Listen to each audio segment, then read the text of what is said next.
Quero convidar vocês a abrirem o livro de Mateus, São Mateus, capítulo 7. Vamos revisitar o capítulo 7, né? Verso 24 em diante. 7, 24. Já abriram? Olha o que Jesus diz. Aqui é a parábola dos dois fundamentos. E nós já estivemos estudando recentemente, né, Malquês? Esse tema aqui numa das nossas lições bíblicas da Escola Bíblica Sabatina. E diz assim: todo aquele que ouve estas minhas palavras e as pratica, será comparado a um homem prudente, que edifica sua casa sobre a rocha. Caiu a chuva, transbordaram os rios, sopraram os ventos, e deram com ímpeto contra aquela casa, que não caiu, porque fora edificada sobre a rocha. E todo aquele que ouve essas minhas palavras e não as pratica, será comparado a um homem sensato, que edificou sua casa sobre a areia. Caiu a chuva, transbordaram os rios, sopraram os ventos, e deram com ímpeto contra aquela casa, e ela desabou, sendo grande a sua ruína. Irmãos, quando Jesus traz essa parábola para os seus discípulos, como reflexão para os seus discípulos, ele já tinha pregado todo o seu sermão da montanha. Aqui é como se fosse uma parte conclusiva do sermão da montanha. O sermão da montanha, por exemplo, nós temos a oração do Pai Nosso, que está incluída ali no capítulo 6.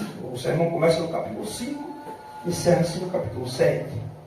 No sermão da montanha nós temos também as bem-aventuranças e muitos outros temas sobre julgamento. E também, a gente vai voltar alguns versos hoje, falando também sobre a lei de Deus, sobre o verdadeiro sentido e interpretação da lei de Deus.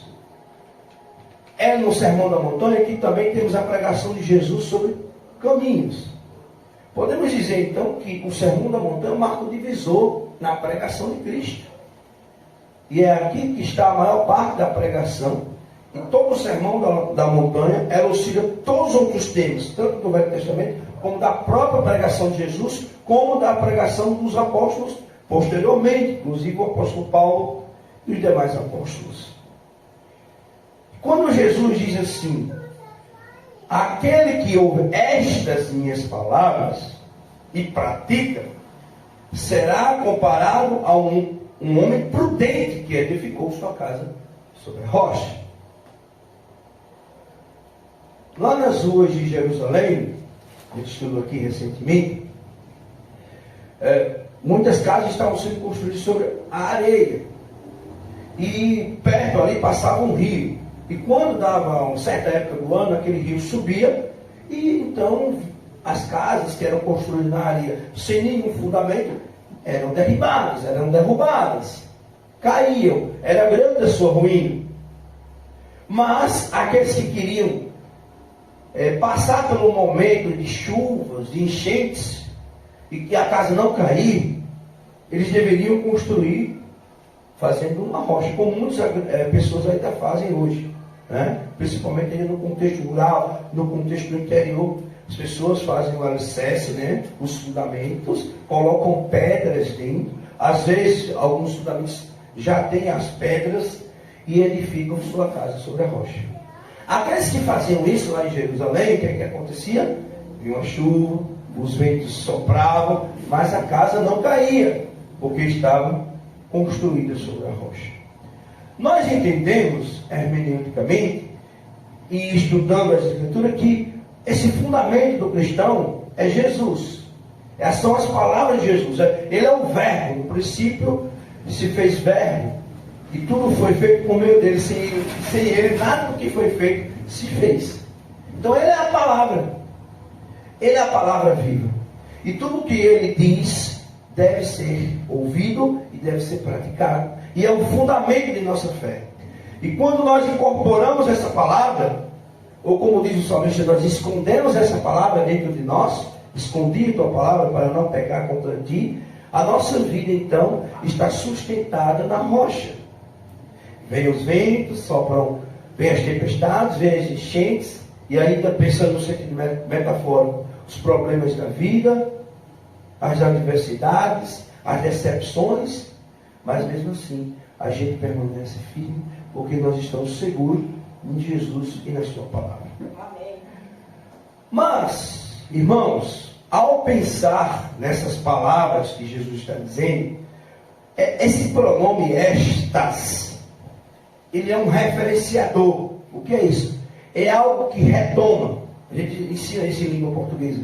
São as anáforas bíblicas, né? O que é uma anáfora? É uma palavra que serve como uma palavra que substitui ou que retoma algo que foi dito anteriormente. Então, essas minhas palavras, que palavras? As palavras ditas por Jesus antes daqui.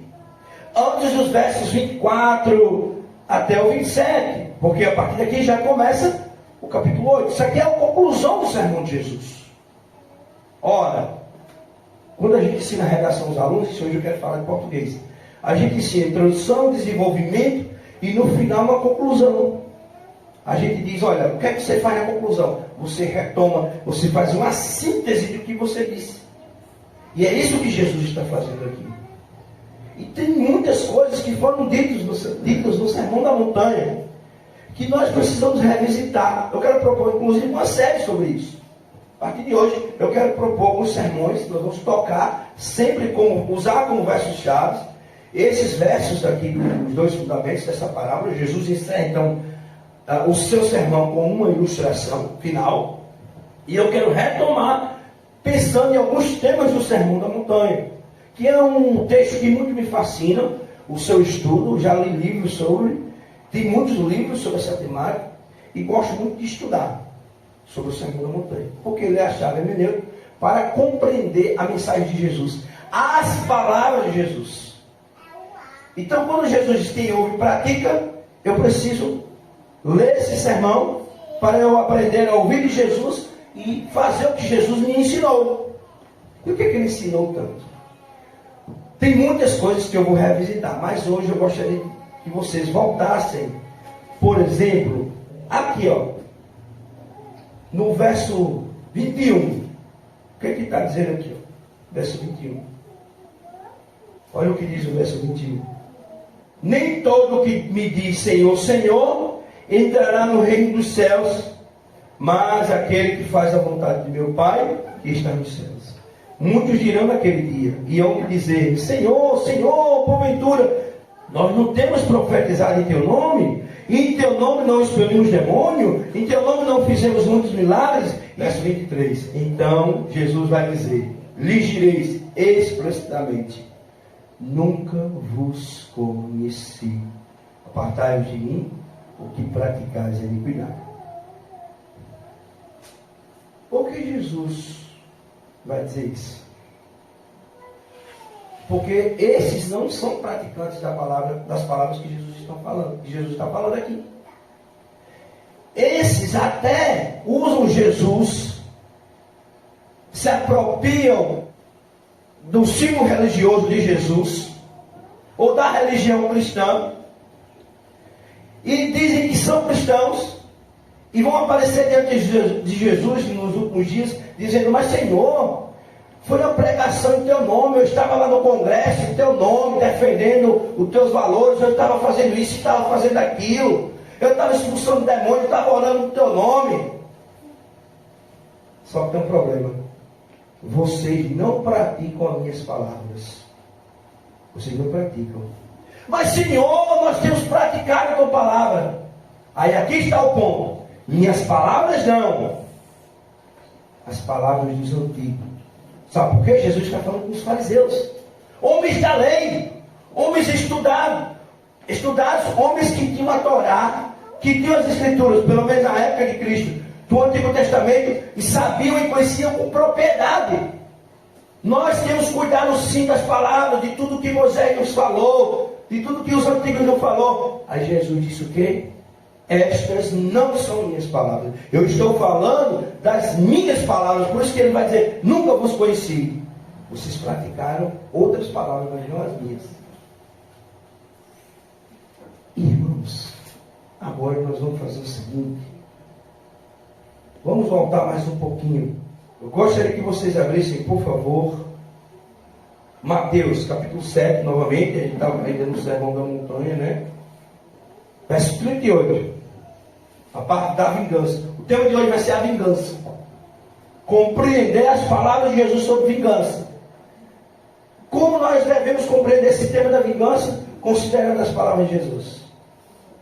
Eu tenho certeza que aqueles homens que diziam ser filhos de Deus, representantes de Deus, que em nome de Jesus tinha expelido o demônio, que em nome de Jesus tinha dos valores e dos princípios que eles chamavam valores de Jesus, estariam em passa a pouca falando. Jesus disse, tudo isso vocês fizeram, mas tudo isso foi em vão, porque vocês estavam compreendendo o tema de forma errada. E é isso que nós vamos entender. Vamos para a leitura. Diz assim: ouviste o que foi dito dos antigos, olho por olho, dente por dente. Eu, porém, vos digo, não resistais ao perverso, porque eu peguei outra versão bíblica. Mas a qualquer que ferir na face direita, volta-te também a outra. E ao que te mandar contigo, tires a túnica, deixa também a capa. Se alguém te obrigar a andar uma milha, vai com ele 2. Dá a quem te pede e não voltes as costas ao que desejas que lhe emprestes. Ouviste o que foi dito aos antigos: amarás ao teu próximo e odiarás o teu inimigo. Eu, porém, vos digo: amai os vossos inimigos e orai pelos que vos perseguem, para que vos torneis filhos do vosso Pai Celeste, porque Ele faz nascer o seu sol sobre os maus e bons, e vi chuva sobre justos e injustos. Porque se amardes os que vos amam, que recompensa tens? Não faz os publicanos também o mesmo? E é bom Jesus falar dos publicanos, porque os fariseus odiavam os publicanos, eram os pais da sociedade. E disse, olha, se vocês estão se igualando a eles, porque os publicanos também fazem. Eles dão a paz. Eles cumprimentam somente os que são deles. Não é? É isso que acontece no meio religioso. Cada religião só cumprimenta ou fazem, digamos assim, cooperativismo com os membros de sua própria religião. Porque se amardes o que vos ama, que recompensa tendes? Não fazem também os publicanos o mesmo? E se saudardes somente os vossos irmãos, que fazeis demais? Não fazem também os gentios o mesmo? Portanto, sede vós perfeitos, como perfeito é o vosso Pai Celeste. Amém. Irmãos, a partir desse texto, nós vamos compreender que aqueles homens que dizem, Senhor, Senhor, não tenho feito a tua palavra, porque uma coisa é você achar que pratica a palavra de Deus. Outra coisa é você praticar de fato. Eles achavam que praticavam. Nós não temos feito tudo isso. Aí Jesus vai dizer, não vos conheço. Sabe por quê?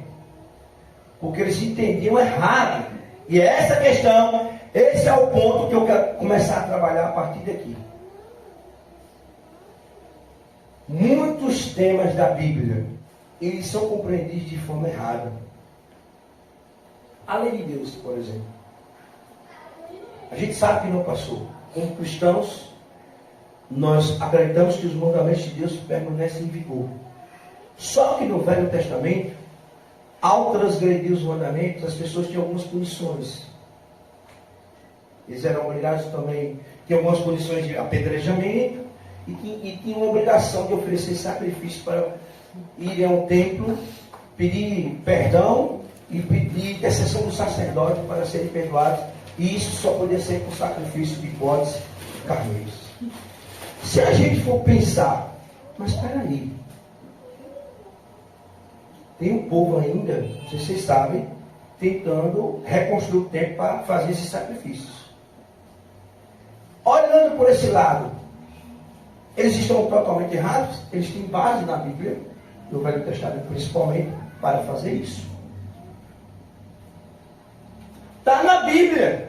Eles vão dizer, está na Torá. E muitos desses, quando Jesus voltar, olha, nós estávamos esperando o Messias, nós estávamos fazendo o que estava escrito nas Escrituras. E Deus vai dizer, não vos conheço. Porque a compreensão está sendo errada. E por que está sendo errada? Porque aquilo ali teve um momento específico de sacrifícios. E que aquilo acabou com a morte de Jesus, que foi o nosso sacrifício vivo. Então gostaria que vocês entendessem isso. Só que não chegou esse entendimento a eles. Sabe por quê? Porque eles precisam da revelação. E quem é a verdadeira revelação? Jesus. E esse é o verso-chave de hoje. Assim, o segundo verso-chave de hoje. Que vai sustentar um pouquinho o que a gente vai dizer na parábola. Quando Jesus diz assim, aqueles que ouvem essas minhas palavras. Hebreus 1:1. Hebreus, essa é a chave de toda a compreensão do cristianismo.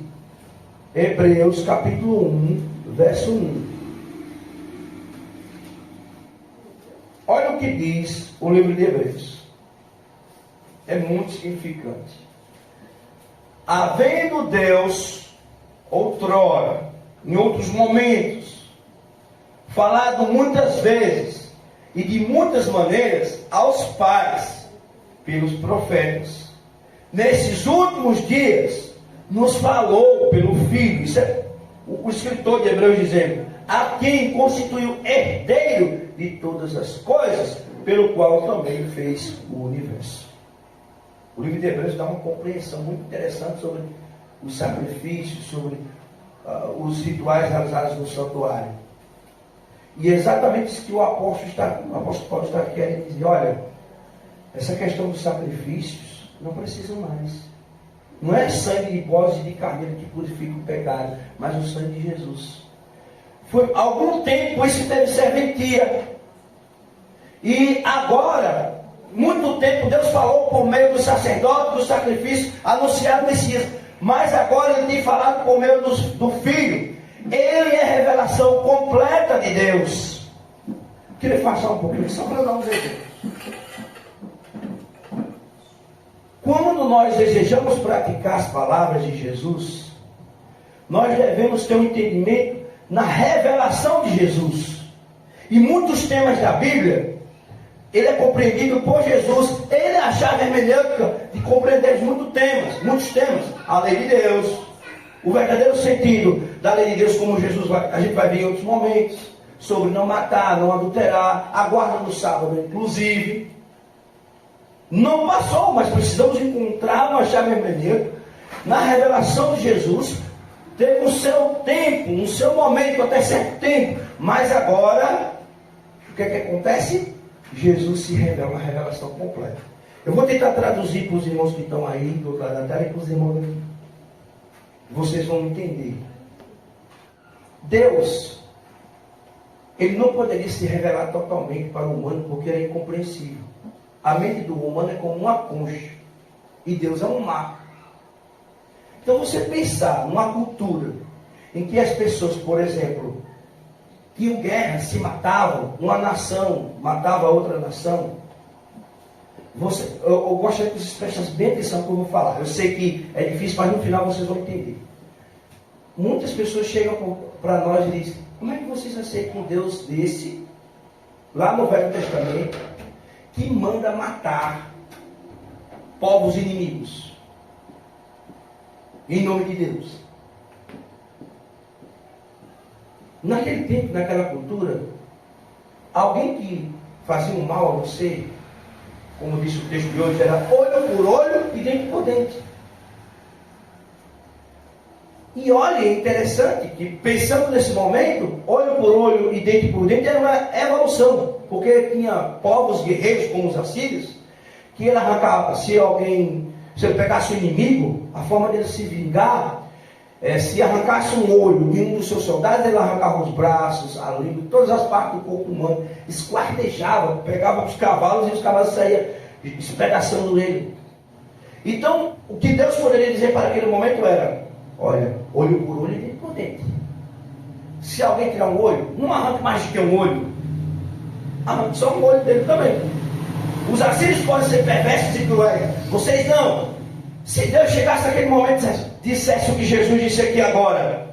Ora, não é para odiar o seu inimigo, é para orar por ele. Isso seria um absurdo naquela cultura. Como assim? Uma pessoa faz o mal a você e você ainda vai orar por ele? Ainda é revolucionário hoje, a gente vai ver daqui a pouco, imagina naquela época. É porque Deus não poderia dizer. Ele ia se deixando conhecer aos poucos. Isso a gente chama, em teologia, de revelação progressiva. Vamos lá. Como é que eu posso traduzir isso? Rita, sua filha chega para você, quando eu era pequena. Ixi, agora eu falei, deixando a Isabel. Mãe, como é que nascem os bebês? Aí, é uma cegonha, então vai explicando, né? Aí chega um momento que a menina diz assim, não, para com essa história de cegonha que não dá mais não, todo mundo sabe que não é. Aí ela vai tentar explicar. É o papai que tem uma sementinha, coloca na barriga da mamãe, vai crescendo. No tempo do Velho Testamento eu entendo o povo de Deus como criancinhas pequenas, que se Deus fosse dizer algumas coisas, eles não iam entender. E que tinha que esperar o amadurecer, o crescer. E aí quando Jesus chega, é esse tempo pleno da revelação. A revelação é assim, ela chega do Velho Testamento, e quando chega Jesus, ela alcança a sua plenitude. Havendo Deus falado muitas vezes pelo profeta, falou nos últimos dias por Jesus. Se encerra em Jesus. Aí quando o menino cresce, o que você diz? Não, aí vai explicar. Tem os gametas, tem isso, é feito por meio de uma relação. Então assim, você disse, a audiência aqui está permitindo eu dizer isso ainda, né? Mas acho que sim, né, Rita? É a menor. Já tem 11 anos, acho que já dá para... Então, nesse sentido, você não diz aos poucos. Deus faz isso com o ser humano. E fez isso na história da humanidade. Agora, pelo amor de Deus, é isso que eu quero dizer hoje. Não vamos permanecer acreditando que é a cegonha. Acreditando como o pai ensinou quando você era uma criancinha. Então tem muitos cristãos hoje que criticam o Velho Testamento naqueles temas que os convém, que o convém, por exemplo, dízimo, aqueles que não aceitam o sábado ou a lei de Deus. Mas em alguns temas que estão no Velho Testamento, é isso que eu quero trazer hoje, e nos livros de Salmos, e entre esses temas, por exemplo, a vingança, tem muitos outros, tem a vingança, tem a questão do adultério, o amor, vários outros temas. Mas em relação a isso, tem muitas pessoas acreditando. Por exemplo, o tema da vingança, que é o tema de hoje. Entenderam essa parte da revelação progressiva? No Velho Testamento, ó, Deus vai ensinando assim, olho por olho, dente por dente. Jesus diz que ouvi isso que foi dito aos antigos, olho por olho, dente por dente. Mas não é que Jesus estava contradizendo a palavra, mudando a palavra. Mas agora eu quero explicar o seguinte. Isso era um tempo. Era um tempo, eu dizia que era sementinha para a criança, mas agora não é assim. Agora eu quero mostrar, em outras palavras, como realmente o significado da gestação. Aí Jesus, agora eu quero dizer o significado do que é ser um amar o próximo. Porque no Velho Testamento já tinha dito amar o próximo. Mas era amar o próximo e odiar o inimigo. Agora eu quero dizer o seguinte, amar o próximo e também o inimigo. Isso é revolucionário na mensagem de Jesus. Eu quero colocar na tela o Salmo 109, para a gente ver esse Salmo de Davi, o que é que Davi deseja. Gente, eu quero uma compreensão bíblica da minha igreja, verdadeiramente fundamental da Bíblia. 109, para que a gente possa ter argumentos, ter sustentação bíblica. Deixa eu ver aqui a partir de que verso. 6, né? Olha o que diz o Salmo 109. Suscita contra ele um ímpio, e à sua direita esteja o acusador. Quando julgar, seja condenado, e tira como pecado a sua oração. Olha a oração de Davi. Os teus dias sejam poucos, ele está desejando que a pessoa morra logo. E tome o outro seu encargo. Fiquem órfãos os seus filhos, e a viúva e a sua esposa andem errante, e seus filhos mendiguem, e sejam expulsos das ruínas de suas casas. De tudo que tem, lance mão o usuário, ou seja, do que ele tem, vem um ladrão e roube dele. Do fruto do seu trabalho, esbulhe-no os estranhos. Ninguém tem misericórdia dele, nem haja quem se compadeça dos seus órfãos. Desapareça a sua prosperidade, que ele perca tudo. E na seguinte geração se extingua o seu nome. Na lembrança do Senhor, viva a iniquidade dos seus pais, e não se apague o pecado de sua mãe. Permaneça entre os olhos do Senhor, para que faça desaparecer da terra a memória deles. Aí eu pergunto agora, nós lemos no início, lemos ou não lemos? Ouviste o que foi dito aos antigos: ame o próximo e odeie o seu inimigo. Eu digo, ame o seu inimigo e ore pelo que vos persegue. Aí você vê a oração de Davi, orando pelo mal dos seus inimigos. Mas não está na Bíblia. Não é garantia que está na Bíblia que a gente deve fazer só porque está, porque senão a gente estava fazendo sacrifícios, voltando ao tempo dos sacrifícios. A gente estava matando cordeiro, a gente teria que fazer um templo. Não é a questão de estar na Bíblia, é estar na Bíblia e na revelação de Jesus, e ser compreendido à luz da interpretação da revelação de Jesus. O que é que Jesus disse sobre esse tema? Qualquer tema bíblico, sábado, mandamento, o que Jesus fala sobre ele. E da vingança. A minha oração deve ser essa oração de Davi, vingativa, mas não está na Bíblia, então eu vou rasgar essa parte da Bíblia. Não, eu preciso somente compreender essa parte da Bíblia à luz da revelação de Jesus. Jesus disse que não é para odiar. E aí Davi, mas por que Davi odiou? Porque o coitado ele não entendia, ele era uma criancinha pequena. Ele achava que orando daquele jeito estava certo, no tempo dele. Mas quando veio a revelação completa e disse que não é para odiar, eu agora não posso mais fazer isso, como Davi fez. Orar essa oração de Davi. Vocês entendem?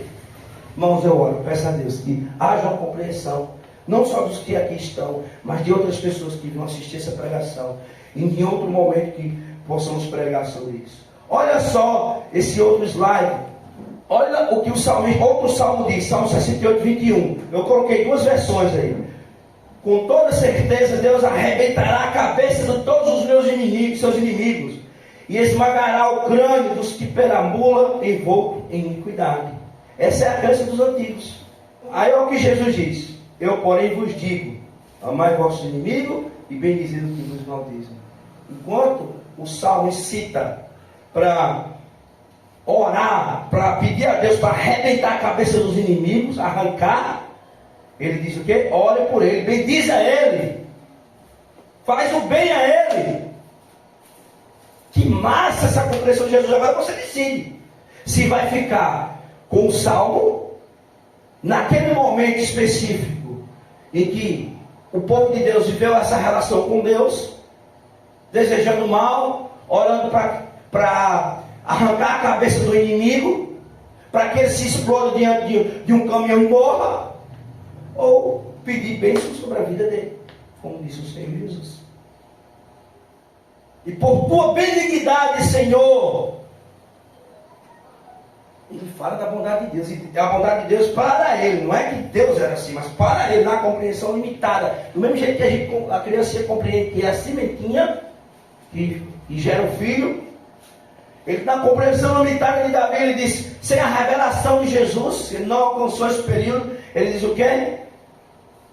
Destrói todos os meus adversários.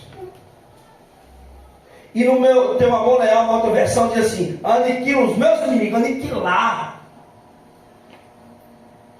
Aí sabe o que Jesus ensina na oração do Pai Nosso, que a gente fez uma série recentemente? Perdoa os nossos pecados, as nossas ofensas, assim como também devemos perdoar aqueles que erram conosco, os nossos inimigos. Erraram conosco. Um familiar, alguém que lhe traiu, Alguém tirou uma coisa sua que não pertencia a ele, mas é difícil a mensagem cristã. Ser cristão é fácil.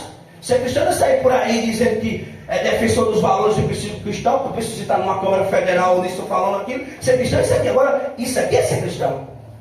É estas palavras de Cristo, porque o nome é Cristo que nos torna realmente cristãos. E fundamenta a nossa fé. E aí Jesus diz: Pai, perdoa-os, porque eles não sabem o que fazem. Então repartiu as vestes dele. Isso está em Lucas 23:4. E ele dizia: Jesus, Pai, perdoa, porque eles não sabem o que dizem, o que fazem. Davi está dizendo de um lado: aniquila a cabeça. Agora fica, se fosse Jesus orando a oração de Davi lá na cruz, como é que Jesus iria orar?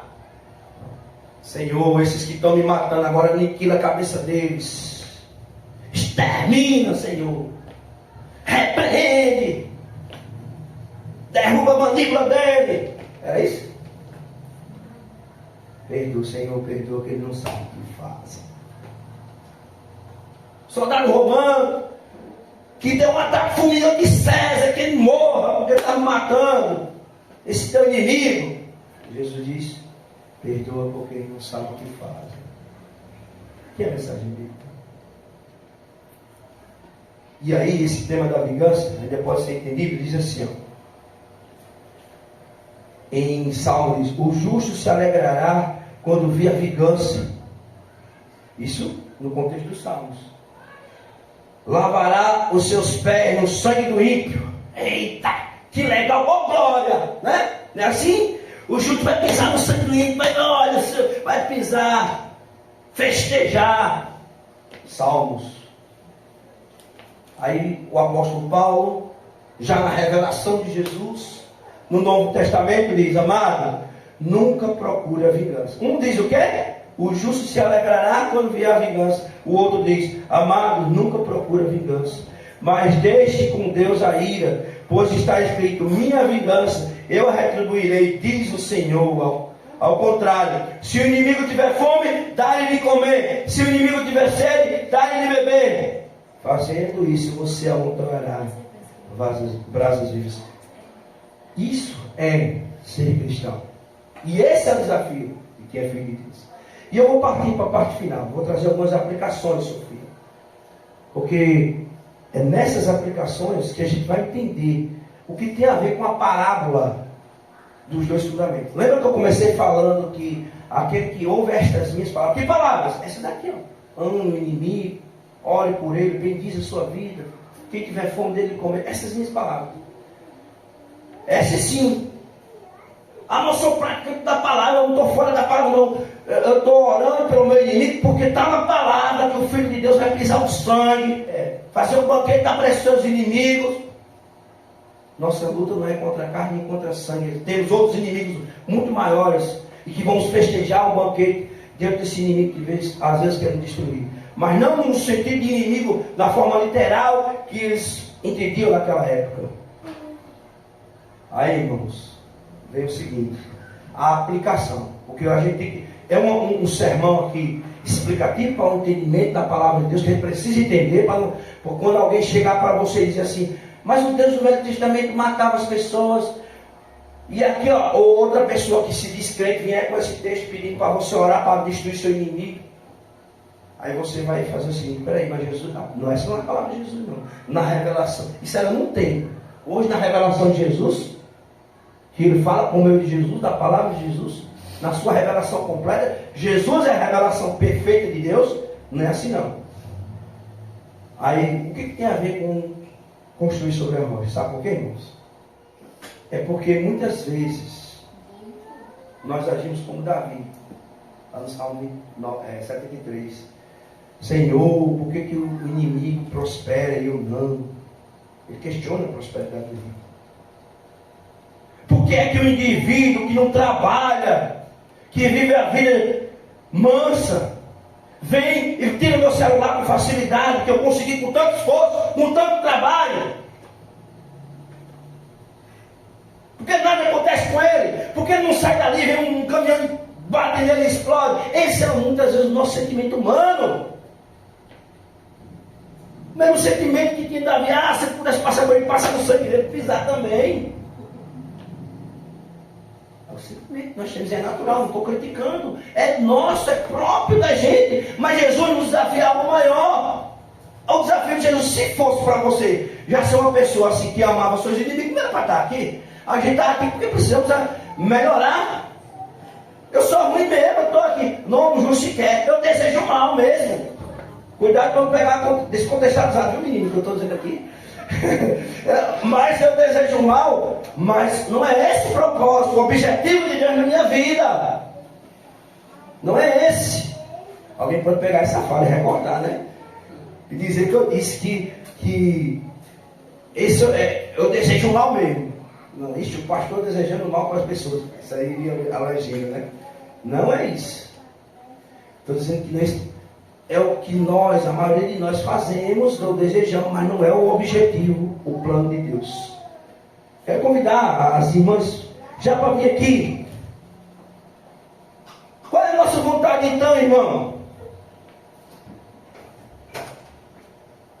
Pedir que Deus esmague a cabeça desse danado.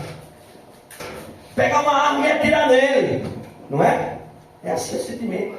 E muitos defendem a arma cristã, usa a arma por causa disso. No momento de ódio, Jesus ensina o contrário. Mas no Velho Testamento eles usavam. Opa! Vamos voltar para a compreensão bíblica de novo. Qual é a compreensão bíblica? Olha Jesus quando o centurião pegou a espada. Não é para a espada, meu filho. Colocou a orelha. O que acontece? As pessoas se decepcionam, Vitor, Josinha, com Deus, muitas vezes. Eu sou filho de Deus, trabalho, oro, estou na igreja. Um cara que vive uma vida dissoluta, vem roubando as pessoas, nada acontece com ele. Começa a dizer, cadê Deus aí? Olha a fé construída sobre a areia. E a nossa fé que construída sobre as palavras de Jesus. E as palavras de Jesus não diz que é para a gente odiar os inimigos. Não diz que os inimigos vão ficar debaixo dos nossos pés e a gente vai pisar no sangue dele. Diz os antigos, essas são as palavras dos antigos. Por isso que muitos dirão, mas nós não estamos no teu nome, profetizando, defendendo. Não, vocês estão no nome dos antigos. Nas minhas palavras, não. Então o que Jesus diz sobre tudo isso? Vamos voltar ao tema e o verso-chave de hoje. Quem ouve Jesus, à luz da revelação de Jesus, não será abalado. Porque mesmo vendo um ladrão vindo roubando, mesmo algo ruim acontecendo na sua vida, a sua fé está construída sobre as palavras de Jesus e não sobre a areia. Agora eu sei, porque eu sei que o mal pode acontecer a mim e a qualquer pessoa. Eu preguei sobre isso semana passada. Mas eu sei que Deus me ama. O ladrão levou, mas Ele me ensina a amar. Isso é impossível. Alguém fazer o mal e a gente desejar o bem. Mas esse é o maior desafio da religião de Jesus. Sabe qual é o grande desafio da religião de Jesus? O cristianismo é diferente de todas as outras religiões. Porque as outras religiões ensinam. Todas elas ensinam ao próximo. Todas. Budismo, muçulmano. A única diferença das outras religiões para de Jesus, e infelizmente as pessoas não fazem, é que Jesus ensina a amar o inimigo. E porque os muçulmanos fazem a guerra santa para matar o inimigo, os infiéis. E os cristãos também, um tempo desse, fizeram as cruzadas para matar os infiéis. E hoje construiu-se um meio cristão evangélico que as pessoas estão incentivando muitas vezes o ódio, construindo inimigos para si. Vamos destruir o inimigo, criando rivalidade, revanche. E aí, é amar o inimigo. Essa é a diferença da minha religião. Então quer dizer que se alguém me fizer o mal, eu vou ter que orar pelo bem dele? Sim. E às vezes você que é um cara muito moralista, que defende os valores do princípio cristão, não existe mais coisa mais cristã do que essa, que você defender. É a hora. É muito fácil defender temas que como cristãos nós concordamos. A vida, por exemplo, em todas as suas dimensões, desde a sua concepção, mas também a vida no sentido de não tirar a vida do outro com armas. É muito fácil defender temas assim, mas o difícil é amar o inimigo, alguém que nos fez o mal. Quer ver? Faça uma avaliação. Eu amo aquela pessoa que me traiu. Já tentei perdoar várias vezes, mas não consigo. Foi muito forte o que ela fez. Ela dividiu o travesseiro comigo. Mas ele era um amigo meu, tal. Foi difícil. E alguém que faz mal a você. Eu fico pensando para alguém que tira a vida de um familiar. Qual é o sentimento? Olha o desafio de Jesus. Olha por ele, bem dizer. Enquanto Davi estava mandando tirar a vida dele, que tivesse poucos dias, a gente tem que pedir vida longa para essas pessoas. E se convertam e reconheçam Jesus como Senhor. Se a gente tiver essa compreensão, nossa fé não será abalada. Porque se a gente começar a entender que nós somos privilegiados e que o ímpio tem que sofrer e que a gente não, a gente começa a dizer, olhar para a sociedade e ver, bicho, o ímpio é o que mais prospera, tá? Esse era o dilema de Davi, e eu não prospero, aí a gente vai se desistir da fé, a fé vai ser abalada. Porque está construído sobre a areia, mas quando a minha fé é construída nas palavras de Jesus, nessas que nós devemos amar o próximo, então eu passo a ser praticante da palavra e viver sobre os ensinamentos de Jesus, eu vou entender qual é a proposta da minha vida. Que mesmo as pessoas me fazendo mal, eu tenho que continuar orando por eles. Sabendo que Deus é Deus e que eu preciso reconhecer a sua bondade e misericórdia.